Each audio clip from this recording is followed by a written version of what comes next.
Olá, boa tarde, gente. É um super prazer estar aqui com vocês.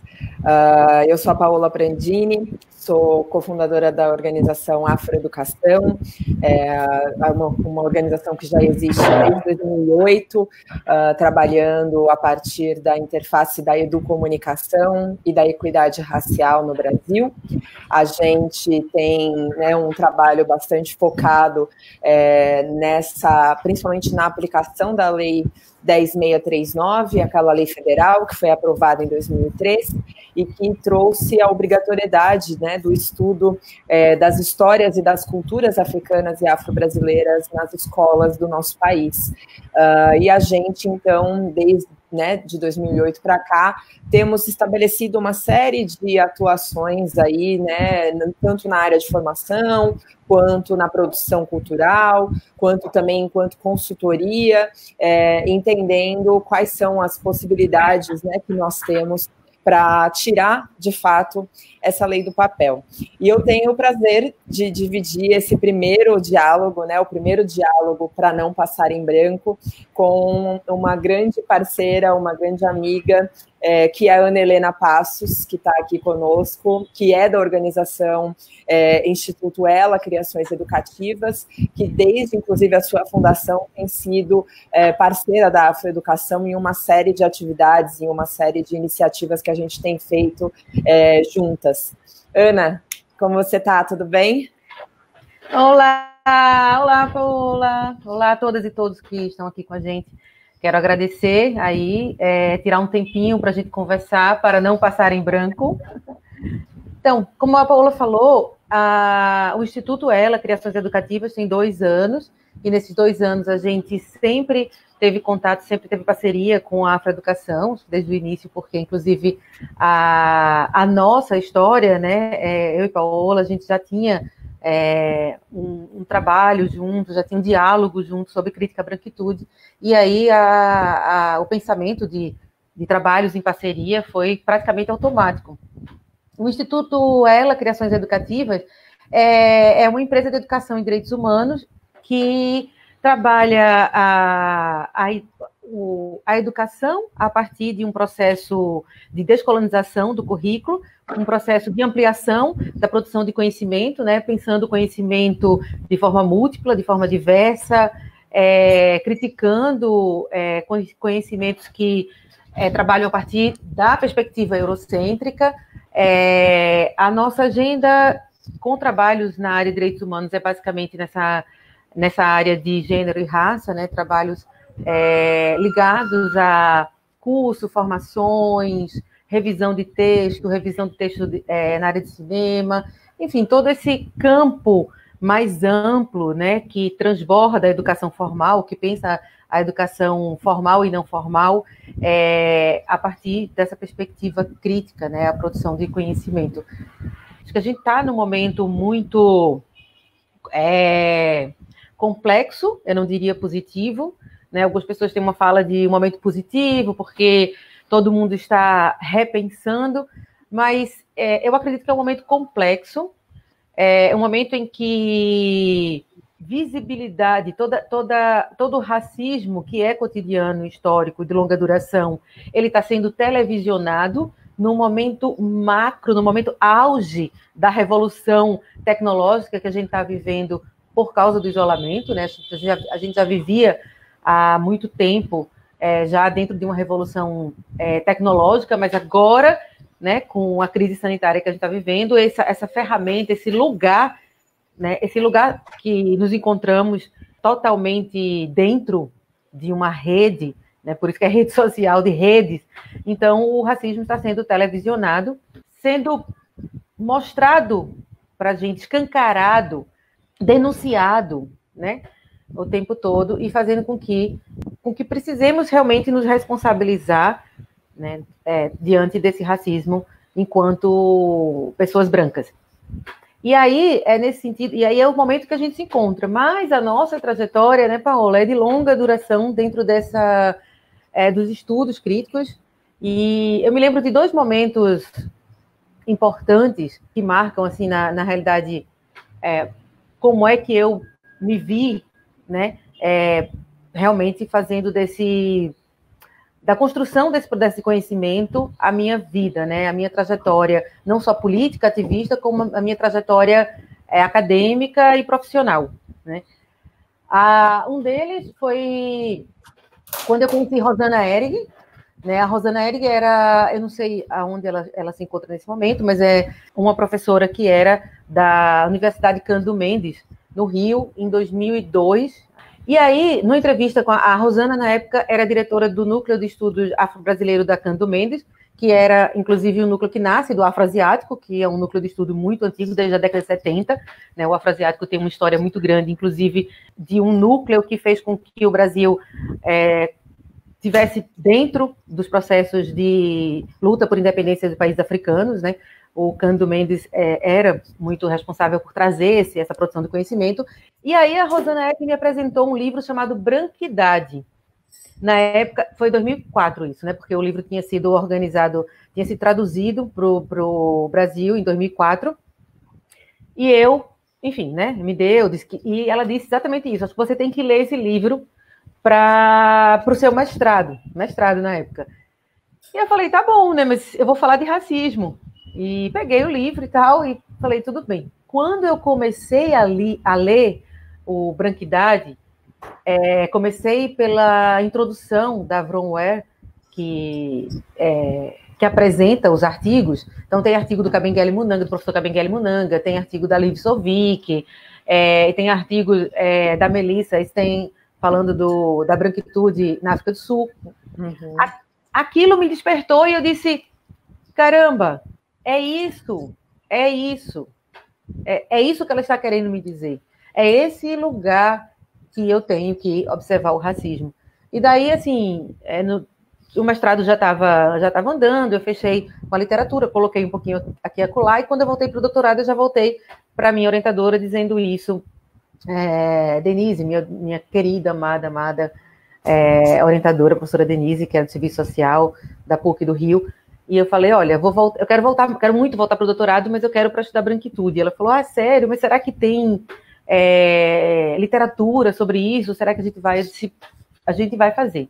A gente vai fazer, e enfim, tem, na realidade, a gente tem desde a década de 80 uma vasta literatura americana sobre whiteness, né? E no Brasil, vai entrando no Brasil no século XXI com a Cida Bento, a Liv Sovic e o Branquidade.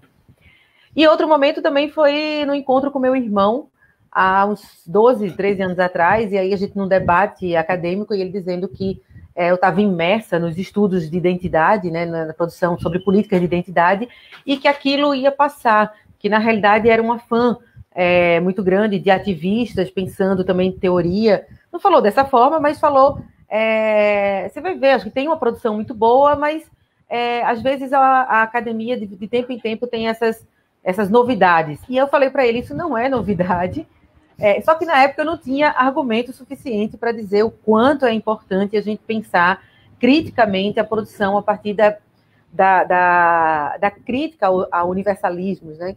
E aí eu falei, não, isso faz sentido, e eu não consegui, na época, desenvolver muito, mas disse assim, seguramente que isso não era modismo, nem para mim, nem para essa produção, e que essa produção fazia sentido. E cá estou, 12, 13 anos depois, ainda defendendo, numa longa trajetória, entendendo que, com todas as críticas que a gente pode fazer, o Paul Gilroy faz também bastante crítica, o Manuel Castells, há algumas políticas de identidade, acho que a gente não tem que não ter críticas, mas é fundamental, assim, as políticas de identidade foi um campo de conhecimento fundamental para iniciar esse processo de desmantelamento dessa produção dita universal, que é fruto da branquitude. Eu acho que agora é um novo momento, não é um novo normal, odeio esse termo, mas é um novo momento de se pensar a branquitude a partir dessa articulação de produção de conhecimento e de ação, e aí eu acho que o programa nasce dessa inquietação, né? Como é para tu, Paola? Como é para você aí? Como é que nasce o programa para você? Bom, acho que o programa nasce para mim também dessa mesma inquietação, né, de que a gente, como eu comentei, né, eu estou à frente da Afroeducação desde 2008, mas eu me reconheço, né, dentre as minhas identidades, enquanto uma mulher branca antirracista, desde, na verdade, o início da faculdade, né, fiz jornalismo na faculdade, lá nos anos de 2003, e desde então eu passei a me entender a partir desse lugar, porque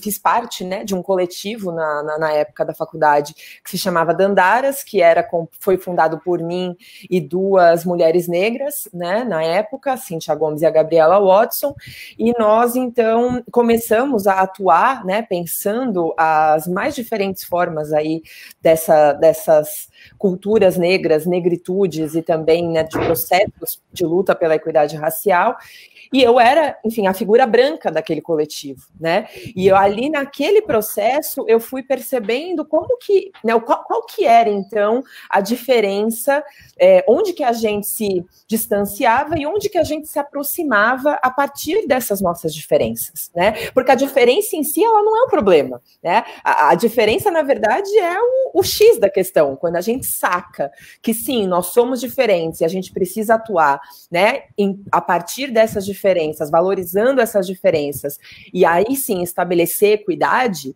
que é diferente de igualdade, né, a gente não está estabelecendo uma igualdade, mas uma justiça racial, eu comecei a também refletir sobre isso sem dar o nome, né? Sem refletir que o nome disso era, de fato, branquitude, né? Era pensar criticamente a minha branquitude, e eu acho que foi um processo muito rico para que eu, de fato, conseguisse entender quais eram as minhas limitações dentro da luta.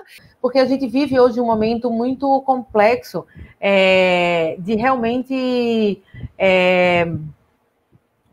De que a sociedade nos pede agora que olhemos para a nossa responsabilidade enquanto grupo, né? Enquanto povo. A Ana Paula Sogani falou, adorei, povo branco, né? O seu povo, ela conversando com a Lilia Schwartz. Então, como povo branco, de que o racismo é de nossa responsabilidade, de que a história do racismo é também a história do povo branco. E aí eu acho que a gente...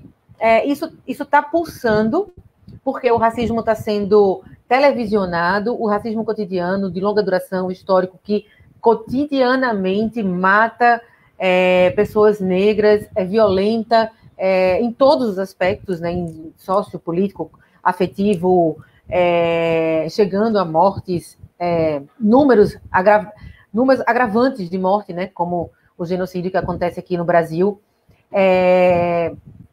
Mas a gente está vendo esse movimento agora de responsabilização, de chamada à responsabilidade, né? Tanto das pessoas negras, de chamada à responsabilidade das pessoas brancas, como as pessoas brancas, algumas parece que acordando para a sua racialidade. Eu vou pegar aqui, inclusive, para a gente fazer um pouco diferente, eu vou pegar aqui o livro que foi marcante na minha vida, depois, posteriormente a ele, foi a tese da Cida Bento e o livro Aqui Ninguém é Branco, da Liv Sovic. Mas na minha história, acho que cada um tem uma história de como é que se encontra, né? Na minha história foi esse aqui, ó. Não sei se vocês estão vendo, chama Branquidade, né? Identidade Branca e Multiculturalismo, organizado pela Vron Ware. É uma inglesa que também estuda escrito da branquitude, é uma feminista branca. E aí, quando eu peguei o livro e comecei a ler, e eu fiquei pensando, procurando aqui, em que momento vai falar do racismo, né? Eu ainda muito pautada em querer só entender o racismo, e na realidade fala do racismo porque fala sobre estudos críticos da branquitude. Foi meu primeiro contato, foi a primeira vez que eu vi essa teoria. Isso tem, bem, o livro aqui está de 2004, isso tem essa data, porque assim, o livro tinha acabado de ser lançado, é um livro, inclusive, raro de encontrar. Algumas pessoas toda vez que eu falo do livro, algumas pessoas que vão procurar na estante virtual, falam que o livro às vezes está por 100 e poucos reais. Eu acho isso muito impressionante. Mas ele tem uma versão em PDF também, tem uma versão aberta. E aí eu acho, aqui começa a minha trajetória, assim, um encontro com artigos da Liv Sovic, com artigo do professor Kabengele Munanga, com a Amélia Sistem, enfim, com essa caminhada rápida que eu dei para entender a construção dessa identidade branca enquanto povo, né, e atrelada à configuração da operacionalização do racismo, foi assim que eu disse, ok, então é aqui que eu quero me posicionar enquanto pesquisadora de relações raciais. Duas questões, não só de me apresentar, mas o que me inquieta. O que me inquieta é que aí eu tenho praticamente 20 anos de estrada na teoria dos estudos críticos da branquitude e todo dia penso o quanto é difícil se responsabilizar, ter uma postura responsável e crítica e vigilante com relação ao racismo e o que se pode ser feito para esse desmantelamento estrutural da branquitude. Eu e Ana, enquanto os corpos brancos, né, que fazem parte dessas organizações, né, tanto da AFSU, nós somos, na verdade, as exceções, né? Nós não somos a maioria, né, nessas organizações, nós somos, na verdade, as exceções, o que faz todo sentido, porque, afinal, são organizações que atuam para a equidade racial no Brasil, com foco, né, nessa valorização, principalmente das negritudes, e não faria sentido ser protagonizado de maneira majoritária por pessoas brancas. E a gente, então, quando, né, observa esse grande movimento que nós temos tido, né, no mundo todo, nos últimos dias, será que agora vai? Ou será que já está assim? Será que daqui a um mês essas questões vão continuar sendo tão relevantes como estão sendo agora? Sinceramente, eu espero que sim. Eu espero que sim, mas é aquilo, né? Gato escaldado tem medo de água fria. E a gente está nisso há 15, 20 anos e refletindo sobre as questões e entendendo a complexidade dessas questões, porque é um processo de vigilância diária sobre o nosso racismo. É um processo de desconstrução das nossas colonialidades que tem que acontecer diariamente, né? Dioturnamente. A gente acorda e vai dormir refletindo e racializando a vida da gente, porque, caso contrário, se a gente não fizer isso, a nossa branquitude nos toma de assalto. Né? E a nossa branquitude vem, a gente simplesmente usufrui dos privilégios e passa em branco, né? E a vida passa em branco. A gente precisava fazer mais alguma coisa, né? Mais uma reflexão, e aí a gente então traz a público hoje esses diálogos que não serão só protagonizados por mim e pela Ana. Hoje é só o primeiro encontro, de vários encontros que vão acontecer semanalmente, né? Então, a nossa intenção é realmente que essa discussão perdure, né? Que a gente, de fato, possa trazer esses questionamentos, né, sobre os nossos lugares de fala para os nossos cotidianos. Não é, Aninha? Que você tem essa mesma sensação que eu, desse gato escaldado tem medo de água fria, às vezes? Na realidade, sim, e queria colocar duas coisas, assim, junto com isso. Uma é que queria deixar, assim, registrado, né? A gente está fazendo também esse esforço. Estava com duas amigas que são da rede de juristas feministas, a gente brincando com isso, esse esforço de não falar, queria deixar aqui claro, não, nada de claro, nem claramente, né? Mas queria deixar registrado que, mesmo que a gente faça esse esforço de vigilância cotidiana, né? Isso não quer dizer que a gente não receba também, cotidianamente, os privilégios da branquitude estrutural. Então,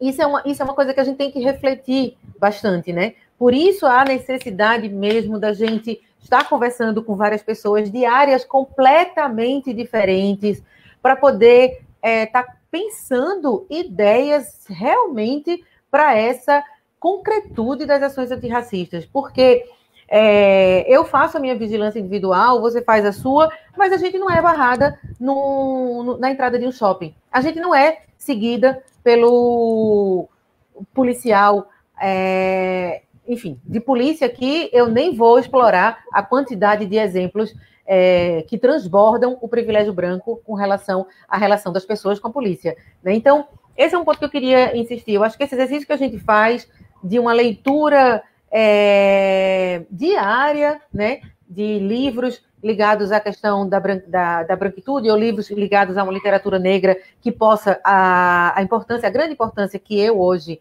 enquanto branca, hoje digo porque cada vez mais isso é muito explícito para mim, o quanto é importante ler literatura negra para mostrar como é que a população negra retrata a população branca, sabe? Para além de descobrir outros universos, eu estou me descobrindo quando eu me olho ali na escrita da literatura negra, sabe? Eu estou acabando de ler, estou bem acabando, espero acabar hoje, um livro da Alice Walker, que chama A Terceira Vida, de Grange Copeland.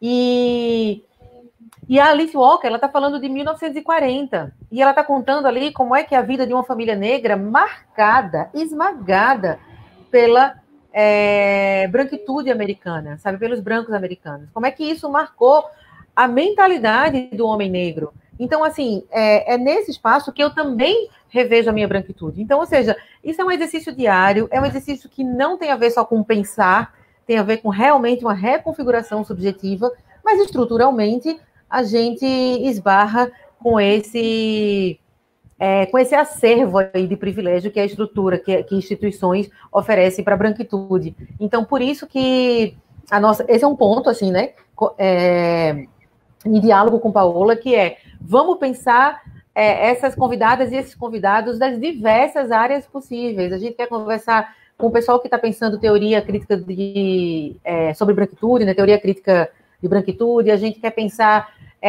com quem está no cinema, com quem está nos entretenimentos, né, dos diversos entretenimentos, influenciadoras, influenciadores, que possa trazer para a gente respostas de diversas áreas. Respostas no sentido de, poxa, o cinema poderia pensar isso. Poxa, como é que é a ação afirmativa na publicidade? Como é que estão as leis? Como é que está realmente a configuração de leis, né, com relação à ação afirmativa na publicidade? E como é que é isso na prática? E como é que ressoa isso na sociedade? Enfim, a gente quer conversar sobre tudo. Outra coisa, falei demais e esqueci o outro ponto, que era um ponto que eu queria pensar junto, que era esse, né, que na realidade a estrutura, ela oferece privilégio que transborda o corpo individual. Sobre a questão do que a gente está vivendo hoje. Do que a gente está vivendo hoje, eu ainda não consigo elaborar um pensamento completo sobre isso, mas eu queria trazer uma inquietação que dialoga com isso que a Paola falou para a gente, né? Como é que é isso? Eu acho que tem uma coisa interessante,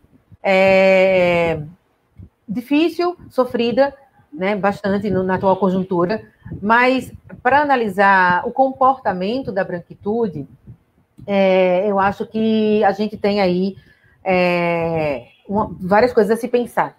Uma coisa é como é que a gente está vendo o comportamento do povo branco se dividindo, como sempre foi, mas se dividindo entre aqueles que estão se racializando, se colocando compromissado com a responsabilidade de confrontar sua racialidade branca, entendendo que sua racialidade branca é construída intrinsecamente com racismo, mas tentando ver disso uma responsabilidade de fazer diferente.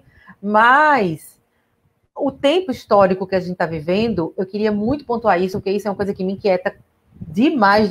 O tempo histórico é o tempo da extrema-direita. A gente está sendo governado por um governo de extrema-direita autoritário. O grande complexo econômico dos Estados Unidos está sendo governado por um também governante com tendências de supremacismo branca, né? Com ações de supremacismo branco. O supremacismo branco nos Estados Unidos já se mostrou historicamente violento, né, com o sistema apartheid. A gente também vive um apartheid, uma guerra civil no Brasil. Então, assim, é importante que se diga isso, porque a gente não pode fazer uma crítica à branquitude desatrelada a um momento histórico extremista, fundamentalista da extrema-direita que a gente vive hoje. E aí, por que eu digo isso? Porque quando essa violência aparece, muitos comportamentos de pessoas brancas é de piorar essa violência e de negar essa violência, né? E não de se responsabilizar enquanto pessoas brancas. Então, a gente também tem esse público enorme que, ao se confrontar com sua branquitude, se torna mais violento ainda, porque, na realidade, está se confrontando com a possibilidade de perder os seus direitos, o seu poder, o seu privilégio e o seu conforto de mainstream, né? de status quo e de lugar de poder histórico. Então, por exemplo, no caso do menino Miguel, né, o caso aqui da assassina do menino Miguel aqui em Recife, eu não sei, e aí falo, agora eu me lembrei que você está em Maputo e que a gente pode estar conversando com pessoas do mundo inteiro, né? Mas aqui em Pernambuco, nordeste do Brasil, na cidade de Recife, né, uma mulher de classe média alta, de aristocracia, de nome de aristocracia colonial recifense, estava em momento de isolamento com a moça trabalhadora doméstica na casa dela, o que já é errado, e a trabalhadora teve que levar o seu filho para trabalhar, essa moça trabalhadora deixou o seu filho aos cuidados dessa patroa, e essa patroa, o menino pediu a mãe, a patroa colocou o menino no elevador sozinho e apertou um botão e o menino foi parar no 9º andar e faleceu. E saiu, desceu do elevador, não sabia o que fazer, viu a mãe embaixo, a trabalhadora doméstica estava cuidando dos cachorros da patroa. Enfim, um caso terrível, um caso de um racismo chocante, mas que eu escuto aqui na branquitude recifense coisas do tipo: nossa, vocês estão sendo muito radicais. Nossa, foi um acidente. Olha como ela está sofrendo. Ela escreveu uma carta pedindo perdão e publicou no jornal. Não teve a decência de entregar essa carta para a mãe do menino, porque ela sabe que ela é uma assassina. Ela sabe disso. Então, assim, o processo hoje é um processo complicado, porque a gente não está tendo só ações de pessoas querendo entender o racismo para se tornar antirracista. A gente está tendo diversas manifestações e algumas muito graves de supremacismo branco. Então, era esse ponto que eu queria trazer também, porque eu acho que esse ponto é importante para que a gente possa, juntas e juntos, né, com as convidadas e convidados que vão vir aqui com a gente, pensar essa branquitude na sua complexidade, assim, que realmente, e locando no momento atual de vários governos extremistas de direita. E aí, o que você acha disso, Paula?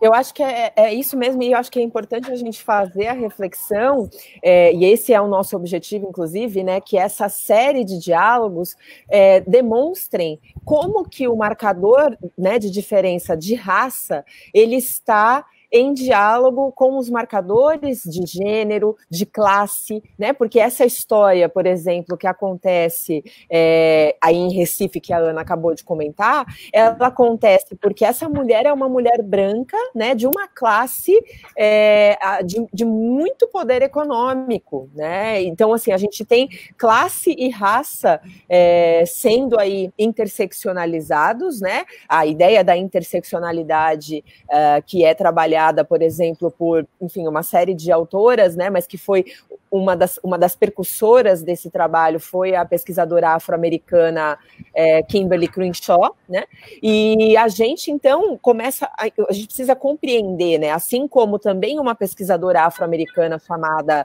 Angela Davis, né, diz para nós, né, no seu livro Mulheres, Raça e Classe, que gênero também é informado por raça, né, assim como classe. Não é à toa que essa trabalhadora doméstica é uma mulher negra, né, que em sendo mulher e em sendo negra, teve que levar o seu filho para o trabalho, não pôde deixar de trabalhar durante a pandemia e perde o seu filho a partir desse assassinato, né, de um assassinato que está totalmente interligado com os valores da branquitude, né, e das desigualdades de classe, né, no Brasil. E que, infelizmente, são questões que nós vemos em várias partes do mundo. Não é à toa que a gente também ouve agora, né, houve uma comoção tão grande em relação à morte do George Floyd nos Estados Unidos, mas o quanto também que nós temos pessoas sendo assassinadas, né, pessoas negras, corpos negros sendo retirados, né, suas vidas sendo ceifadas, infelizmente no mundo todo.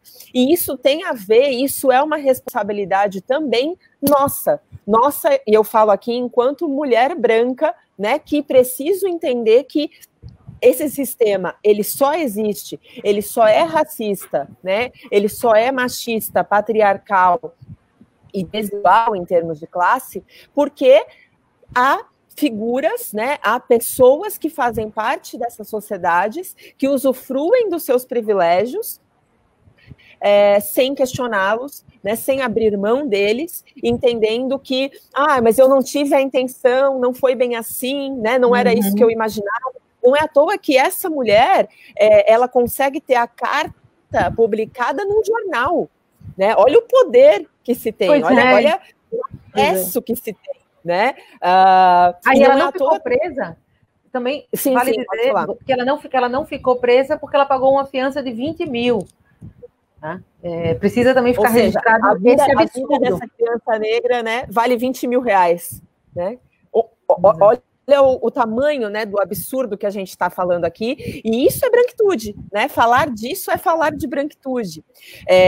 A gente tem intenção, né, então, a cada semana, de ter aqui pessoas diferentes que vão ter esses olhares, né, diversos em torno dessas temáticas, e nós vamos também ter momentos em que a gente vai trazer, não só vamos citar, né, nomes, referências de textos, né, de pesquisadoras e pesquisadores desse tema, mas vamos também ter um momento de dicas, né, específicas, que a gente hoje já se preparou para trazer, né, Aninha? Então, já quero aqui aproveitar para trazer a minha dica de hoje, e depois já passo a bola para você também, né?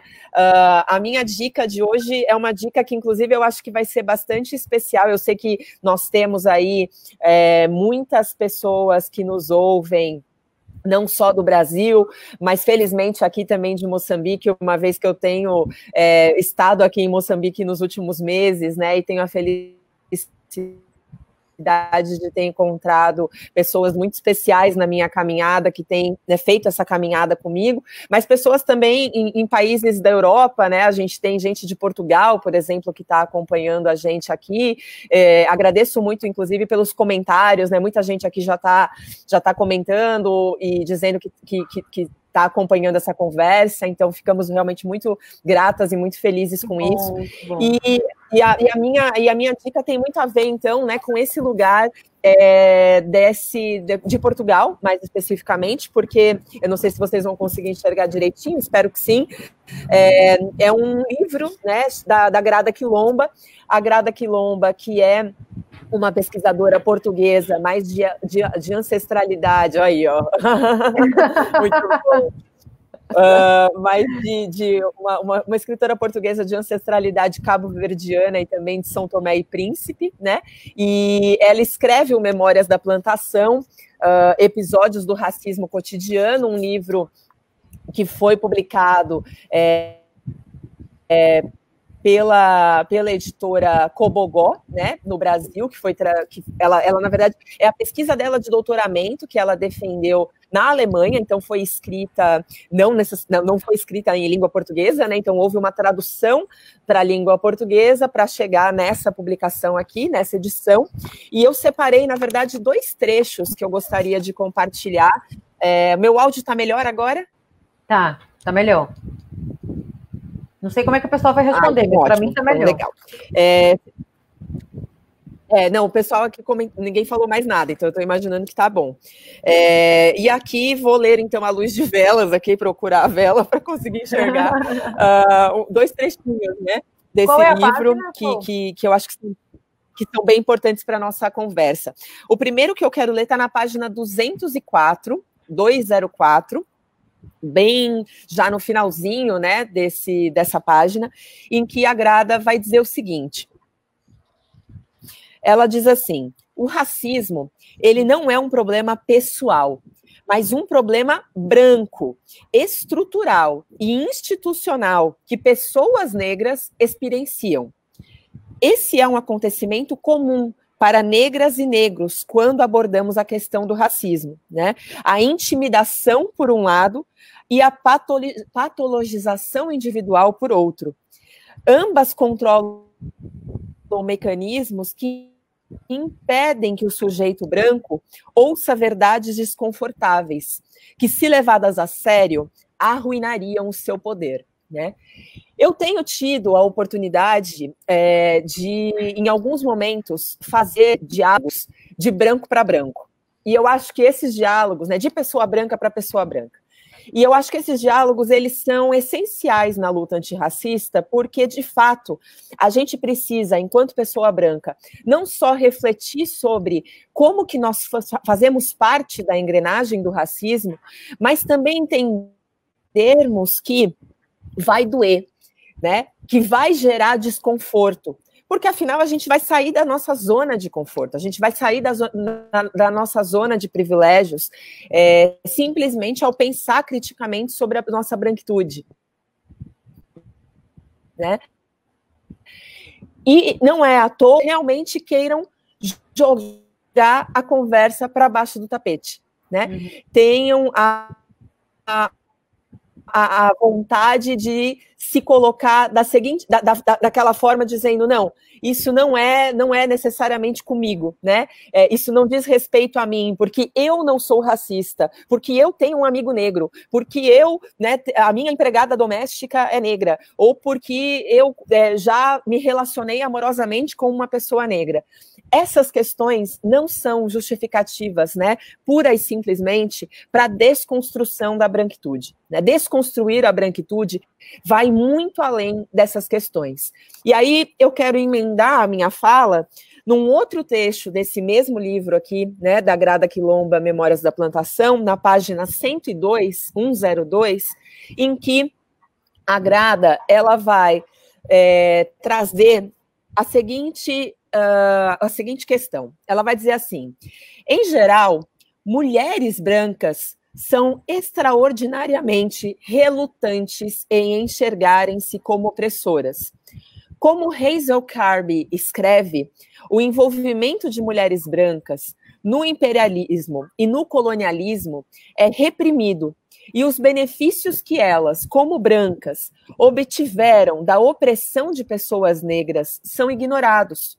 Os benefícios de uma pele branca não se aplicaram apenas a um punhado de sinhás de uma plantação de algodão, chá ou açúcar. Na verdade, todas as mulheres se beneficiaram em níveis diferentes da exploração econômica das colônias. Então, eu sinto, né, quando eu leio esse trecho do livro Memórias da Plantação da Grada, ele me chama a essa responsabilização, né, enquanto mulher branca, de entender qual é o meu lugar de fala, qual é a representação, né, que eu carrego comigo, como que os privilégios raciais atingem a minha vida, apesar dos privilégios de gênero não atingirem, porque eu continuo sendo mulher, né, então eu sou oprimida por ser mulher, mas sendo mulher branca, esse nível de opressão vai acontecer num outro lugar, né, de uma outra forma eu vou atingir, eu vou estar dentro de uma pirâmide de privilégios sociais mais beneficiada do que mulheres negras. E mais ainda do que, por exemplo, se a gente for categorizar ainda mais, do que mulheres transnegras, que estarão na base dessa pirâmide, no que diz respeito ao acesso aos direitos. E fazer essa reflexão, né, e essa reparação histórica, eu sinto que é essencial. E não é à toa que a gente inicia os diálogos para não passar em branco exatamente com duas mulheres brancas trazendo essas provocações como aqui no dia de hoje, né, Ana? Exato, exato. Muito bom. Muito bom falar isso. É difícil, né, ler a Grada Quilomba, e aí esse movimento da gente dizer, né, para as pessoas, não é fácil, mas ele é fundamental para a reconstituição das relações interpessoais, as relações institucionais e as relações estruturais, né?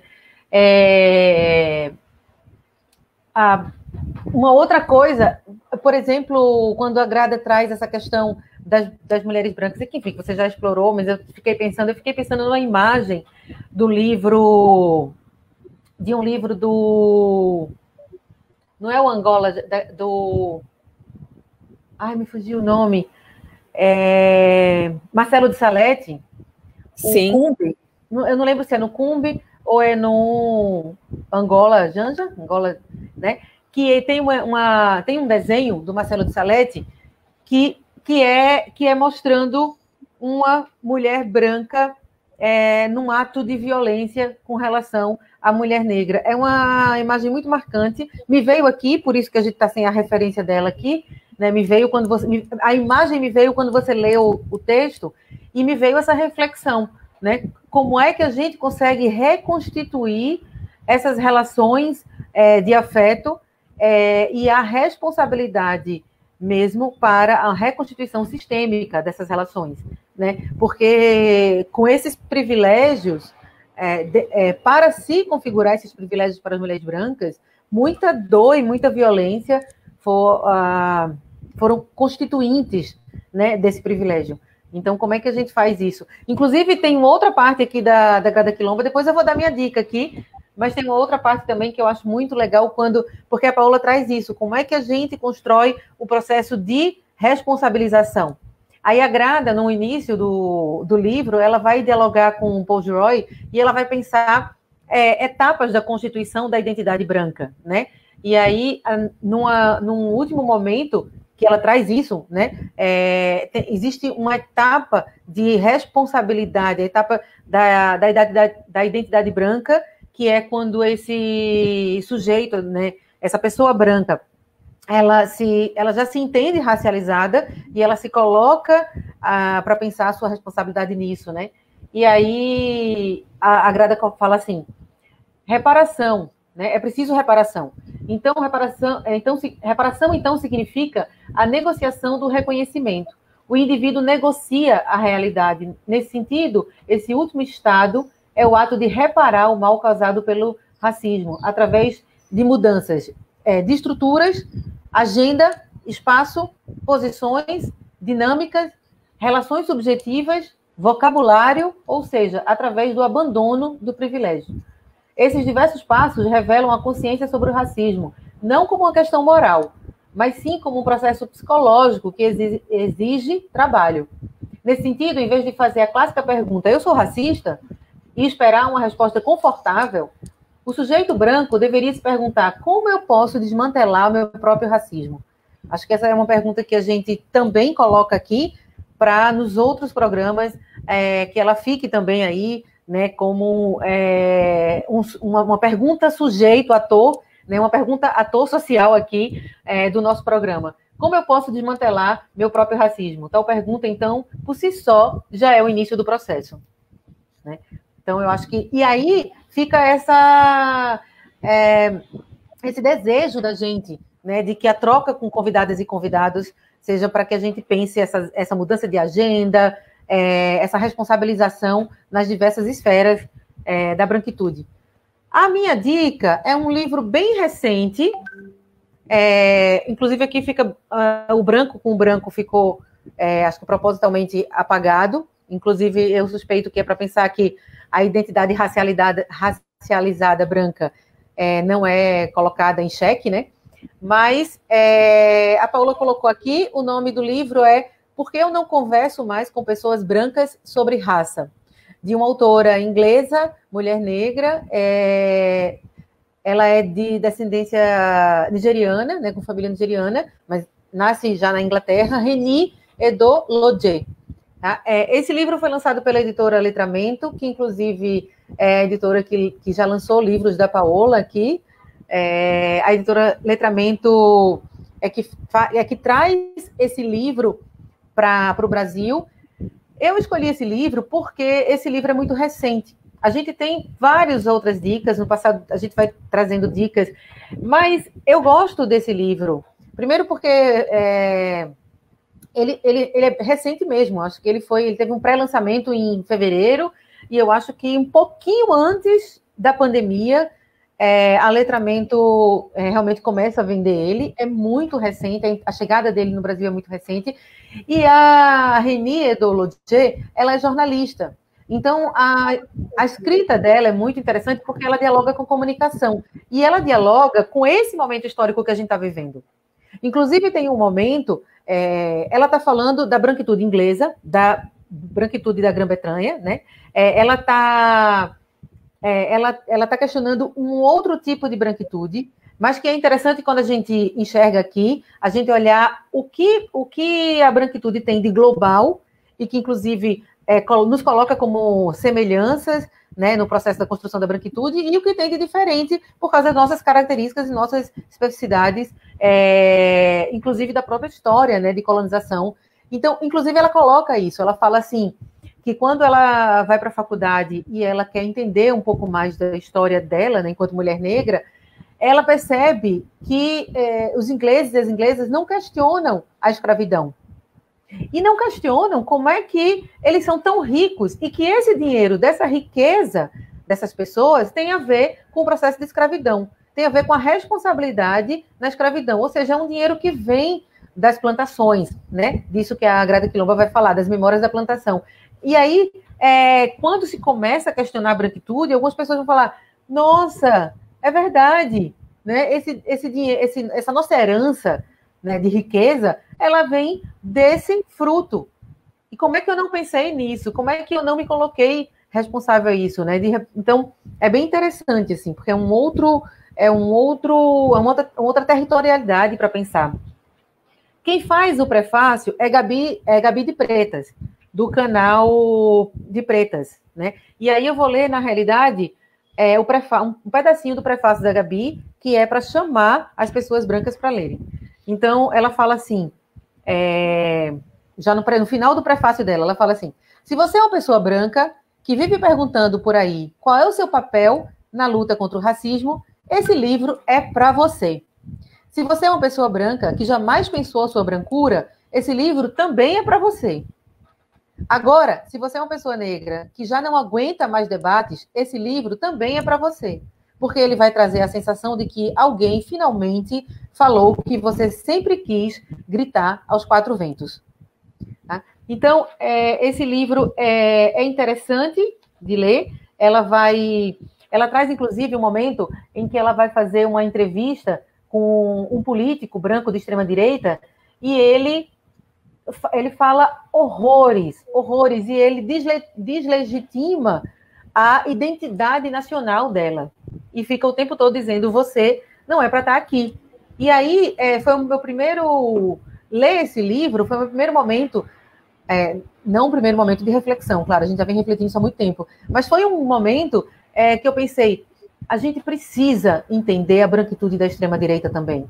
A gente precisa, que o Lourenço Cardoso coloca como branquitude acrítica, né? A gente precisa também olhar para isso, porque essas reações fundamentalistas e do supremacismo, elas estão dando corpo e estão dando o tom da atualidade. E estão fazendo isso porque a gente teve, durante o final do século XX e o início do século XXI, muitas conquistas de direitos civis para a população negra no mundo inteiro. Então, para mim, essas reações extremistas, elas são exatamente fruto dessas conquistas, né, da legitimidade das conquistas dos direitos civis que, né, estão datados aí de 40, 50 nos Estados Unidos, mas aí cada processo territorial tem aí suas lutas configurando um conjunto de ganhos nas políticas de ações afirmativas, na conquista de espaços, na conquista de lugares, que fez com que borbulhasse novamente esses fundamentalismos. Então, o livro, essa é a minha dica. Olha, a gente não vai só dar dica de livro, tá? A gente começou hoje assim, não é isso. A gente vai conversar sobre várias outras coisas, e a ideia é que também, né, as pessoas tragam, né, Paola, de alguma forma aí nos nossos canais, na Afroeducação, no Instituto Ela, que tragam dicas também para a gente, para que a gente possa criar. Eu vi uma postagem da Ana Paula Chongani, né, muito interessante, que ela fala isso, assim, que ela fala, olha, brancos, vocês têm que começar a criar os seus referenciais de antirracismo. Quem são as referências para vocês? Vocês precisam das referências de vocês. Eu achei aquilo tão importante, Ana Paula, eu achei aquilo tão importante, né? De alguma forma, se isso chegar aqui a você, eu queria realmente deixar público, porque a gente precisa olhar para isso também, né? A gente precisa olhar para a complexidade da branquitude, a heterogeneidade da branquitude, né? E que aonde é que estão essas histórias de brancos antirracistas para que entre no bojo das histórias decoloniais, para que a gente possa ampliar aí, quebrar a unicidade de um discurso hegemônico de narrativa de branquitude nessa relação de poder, né? E pensar outras narrativas que não necessariamente estavam juntos, que estavam recebendo os privilégios por serem brancos, mas que estavam juntos da tentativa de uma outra narrativa. Então, fica aí essa reflexão para a gente, esse desafio para a gente que eu li aí, que a Ana Paula colocou, e que eu achei super pertinente, assim, sabe? Porque eu vivo falando isso e continuo falando. Também acho que a gente tem que ler literatura negra, literatura indígena, outras literaturas, enfim, conhecimentos outros, né? Mas também buscar quem é essa literatura antirracista, aonde a gente começa a configurar essa literatura e esse fazer antirracista. Acho que é isso. Inclusive, Ana, já aproveitando esse seu gancho, né? Eu acho que tem um ponto aqui já de um desafio que nós, né, combinamos de já aproveitar essa live para fazer um desafio, né?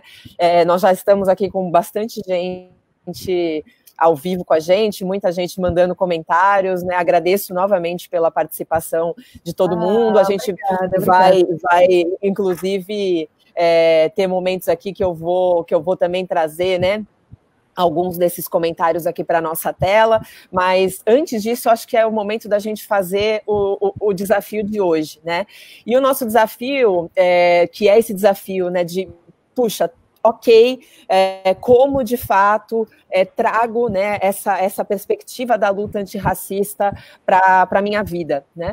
E o meu desafio, e o desafio da Ana, que é o nosso desafio conjunto, né, para quem está nos assistindo agora ao vivo, é o seguinte: o Instituto Ela, Criações Educativas, para quem quiser saber, inclusive, né, acessa lá o site, né, institutoelaeduca.com.br. As meninas estão com um curso, né, que começa já na terça-feira, sobre necropolítica e branquitude, que vai ser ministrado, né, pela Ana Helena Passos e pela Cimeia Mello, uma outra parceira amigaça, né, minha e da Ana, que faz parte, é uma das sócias do Instituto Ela, nosso coraçãozinho aqui, né, para a Débora e para a Cimeia. E esse curso ele está sendo promovido em parceria com o Diáspora, né, Diáspora.black, uma organização que foi fundada por diferentes, né, pessoas negras muito importantes dessa nova geração, inclusive, né, de uma geração mais recente, de pensar o empreendedorismo negro no Brasil. E o Diáspora.black, então, tem sido, né, um parceiro desse curso, e é um curso que vocês, entrando no site do Instituto Ela, vão ter mais informações. E a nossa chamada aqui, o nosso desafio é para que se houver pessoas que estão nos acompanhando neste momento e que tenham, né, as condições e o interesse, a vontade de apoiar financeiramente para que jovens, negros e negras, que não têm condições financeiras deste momento de participar desse curso, por favor, deixe o seu nome aqui nos comentários, deixe o seu contato, o seu e-mail.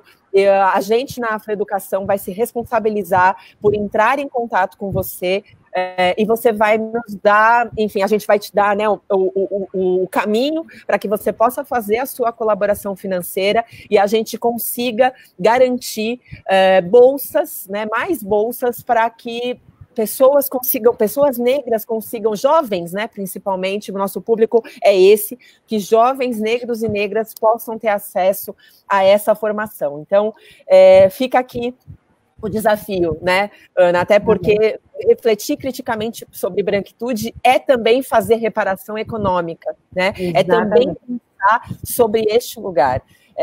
Então, eu deixo esse desafio, deixem os nomes de vocês aqui, quem puder colaborar, com a quantia que for, nós não vamos estabelecer aqui um valor específico, né? A gente vai entrar em contato com você e você vai dizer, olha, posso colaborar com X, né? E a partir daí, então, a gente vai repassar esse valor para que essas pessoas consigam acessar o curso. A gente já tem, inclusive, recebido, né, Ana, pessoas interessadas em colocar o curso. Gostaria muito de fazer o curso, mas não tenho condições financeiras nesse momento de fazer. Então, a gente vai direcionar para essas pessoas e também nos responsabilizamos, né, para divulgar depois nas nossas redes sociais, nas redes sociais da Afroeducação, quem foram, né, as pessoas, quantas bolsas a gente conseguiu viabilizar a partir dessa chamada que a gente está fazendo aqui nesse momento. Exato. Divulgar ou não também, né? Se a pessoa não quiser ser divulgada também, a gente não divulga. Não divulgar necessariamente o nome, mas divulgar se a gente teve, né, a colaboração boa. E quantas bolsas foram possíveis, né, de serem ofertadas a partir desse desafio que a gente está colocando aqui nesse momento. E esse desafio, inclusive, não é só para pessoas brancas, né? A gente entende que há uma classe já negra que tem acesso a condições financeiras mais benéficas e que poderão também colaborar, mas eu acho que o nosso primeiro chamado é, de fato, de branco para branco de novo, né, para que a gente possa entender essa nossa responsabilização e a reparação também econômica que nos cabe. Para não passar em branco. Exatamente, né, para não passar em branco. Ana, tem algo para acrescentar para esse momento ou posso já trazer aqui alguns comentários de destaque do pessoal que está mandando para nós? Quero ver os comentários, quero conversar com as pessoas. Quando é que vai ser aquele momento? Ótimo. A gente já tem aqui, inclusive, pessoas já colocando, né, a questão de que a contribuição financeira é muito importante, né? Então, muito obrigada por isso. Cláudia Mogadoro já disse que vai aqui colaborar conosco, né? Shirley Diniz também, que não é à toa, é a minha excelentíssima mãe, que eu agradeço muito, né? Querida, que saudade! Pela contribuição. Eu acho que uma das razões, inclusive, para que eu esteja aqui neste lugar é também por ter uma mãe que sempre fez, né, essas críticas junto comigo, desde muito pequena, que estabeleceu possibilidades para que eu refletisse sobre o meu lugar no mundo, né, e sobre os meus lugares de privilégio, inclusive, né. Isso, sem dúvida alguma, tem uma contribuição muito importante da minha mãe, né, é fato. Ela é uma querida. E ela estava com a gente quando a gente comprou o livro da Grada e ficou na fila. Verdade. Bom, Lisandra também estava aqui conosco, né? Trouxe a importância desse diálogo. Tiago Marques também, né? Trouxe aqui que ouviu, né, de amigas brancas num grupo só de brancos que se sentiriam desconfortáveis em debater sobre racismo e branquitude sem ter pessoas negras, né? Quer comentar um pouco pouquinho sobre isso, Ana, enquanto eu vou selecionando aqui outros comentários? Tiago, é interessante, super interessante. Acho que várias pessoas pensaram isso. Que bom que essas pessoas falaram para você, para a gente poder estar conversando sobre isso. De novo, eu vou trazer a Shongani, porque na realidade eu assisti faz pouco tempo, então está fervendo, né? Mas achei muito interessante. Ela ocupou o Instagram da Jujut, né? Jujut, nunca sei falar, Jujut, família Juju. E fez uma conversa com a Lilia Schwartz, né, sobre branquitude. Eu achei super interessante. E aí ela fala isso: eu não aguento mais, não sou eu que tenho que falar sobre a branquitude das pessoas, sabe? As pessoas brancas têm que ter a responsabilidade de falar sobre seu povo. Então, eu faço as minhas palavras das palavras da Ana Paula Shongani, porque eu concordo com isso, né? A gente vai conversar também, né, Tiago? Tiago, avisa aí as suas amigas e amigos brancos que a ideia é que a gente também converse com pessoas negras aqui, tá? O programa começou hoje e a gente queria realmente que fosse com 2 mulheres brancas, porque a gente quer conversar majoritariamente com pessoas brancas, inclusive nessa proposta prática de pensar ações antirracistas em todas as esferas, na esfera individual, na esfera institucional e na esfera estrutural mesmo, pensar política e, quiçá, política pública, né? E aí, a ideia é que a gente consiga conversar com o maior número de pessoas brancas possíveis. Agora, a gente vai, em alguns momentos, a gente está tentando, inclusive, trazer convidadas e convidados negras e negros para fazer esse diálogo junto, não no sentido de que as pessoas negras é que têm que falar do racismo, mas no sentido de que, em alguns momentos, esse diálogo tem que ser em conjunto. Em outros momentos, não. Em outros momentos, tem que ser pessoas brancas se responsabilizando para repensar sua branquitude. É um desafio, dá frio na barriga, tá? Eu não queria dizer assim que é confortável, não. Porque eu acho que eu não queria passar essa sensação que, porque a gente estuda há muito tempo, isso nunca vai ser confortável. Porque não é fácil estar na história do povo dominador. Não é fácil, nunca vai ser fácil. Não será fácil por uma longa caminhada. Mas a gente está realmente aqui se colocando aberta para construir esse programa assim, né? Dessa forma, e chamando majoritariamente as pessoas brancas. Acho que é isso que eu queria. Sim, e temos também a participação, né, de pessoas brancas e negras aqui conosco, né, como a Cláudia Bispo, por exemplo, que traz, né, um comentário, acho que me alegra muitíssimo, né? Ela se coloca aqui enquanto mulher negra, mãe solo, avó, atriz, diretora, coreógrafa, gestora e ativista cultural, e diz que se sente contemplada pela discussão, pelo aprofundamento deste tema, que está no cerne do racismo, né? Então, muito obrigada, Cláudia. Obrigada. Queria também trazer uma fala da Cimeia Mello, que quando teve domingo a manifestação, e a gente em grupo, né? A gente tem um grupo de WhatsApp que é muito forte, né, muito potente para a gente, e aí eu perguntei para as meninas se elas iam para a manifestação, e a resposta da Cimeia, queria trazer em público, que eu acho que é isso, né, eu gostaria de perguntar às pessoas brancas se elas vão para a manifestação, né? Então, eu acho que ir para a manifestação é um tema complexo, que a gente pode pensar, inclusive, em outros programas, para não perder esse momento de conversar com as falas, mas eu queria falar que é isso, assim, sabe? Eu acho que tem um conjunto de ações que a gente pode fazer, e fazer o programa é uma tentativa. Eu quero criar também um fronte, como fizeram nos Estados Unidos, e aí, assim, N formas que a gente tem que fazer. E aí vai ter erros, mas Oxalá permita uma perspectiva de avanço, né? Sim, sem dúvida, sem dúvida. Acho que é para isso que a gente está aqui também, né? A Sônia André, queridíssima moçambicana, que já vive no Brasil há 8 anos, né? Ou talvez até mais, nos mandou também aqui, né? Em Moçambique, eu sei que sou negra, no Brasil, sinto que sou negra e estrangeira.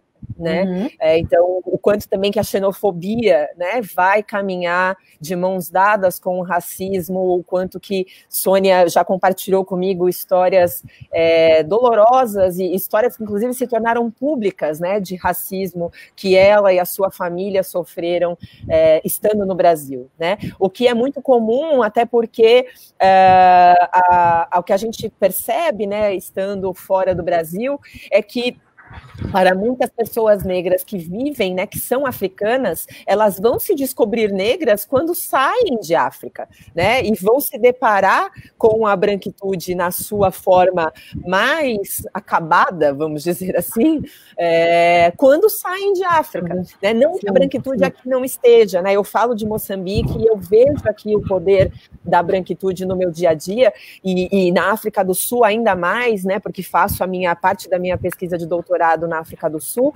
e ali essa ideia, né, do whiteness é tão presente, mas de fato a gente percebe que para pessoas negras, né, daqui, esse descobrir da branquitude, esse descobrir do racismo, ele vem quando esse deslocamento acontece. Não é à toa que eu já tive a oportunidade aqui de discutir sobre branquitude em Moçambique, e eu lembro que havia pessoas que foram lá para dizer, puxa, do que você vai falar, né? O que é isso aí de branquitude? Porque, afinal, a gente não conhece, né? A gente não sabe do que se trata.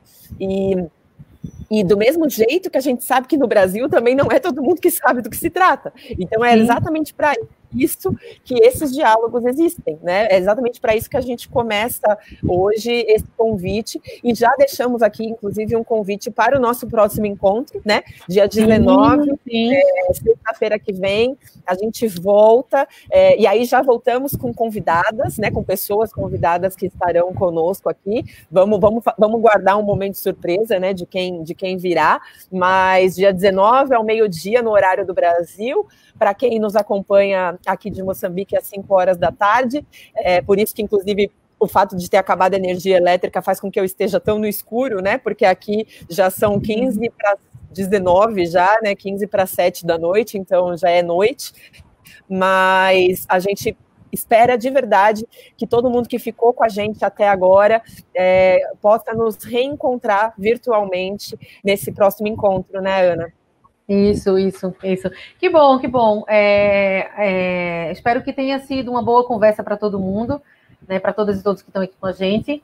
E é isso também. Quero me despedir assim mesmo, agradecendo e falando que eu estou muito feliz da gente ter dado esse iniciar, né?